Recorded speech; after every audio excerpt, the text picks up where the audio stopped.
কেঁদো না রিয়া, আমরা দুজন মিলে খুঁজলে তোমার পুতুল ঠিকই পেয়ে যাব।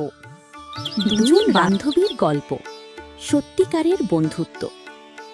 একদিন মিমি আর রিয়া নামে দুই বান্ধবী স্কুলে যাচ্ছিল। দুজন ছিল একে অপরের খুব ভালো বন্ধু। মিমি, দাঁড়াও, আমার প্রিয় পুতুলটা কোথায় গেল? আমি তো সঙ্গে এনেছিলাম। কেঁদো না রিয়া, আমরা দুজন মিলে খুঁজলে তোমার পুতুল ঠিকই পেয়ে যাব। দুজন রাস্তার পাশে, গাছের নিচে আর মাঠের চারপাশে পুতুল খুঁজতে লাগলো। রিয়া, রিয়া, ওই দেখো, গাছের নিচে কি যেন পড়ে আছে। আরে, এ তো আমার পুতুল, তুমি খুঁজে পেয়েছো। রিয়া আনন্দে মিমিকে জড়িয়ে ধরল। মিমি, তুমি সত্যিই আমার সবচেয়ে ভালো বান্ধবী, আর তুমি আমার সবচেয়ে প্রিয় বন্ধু।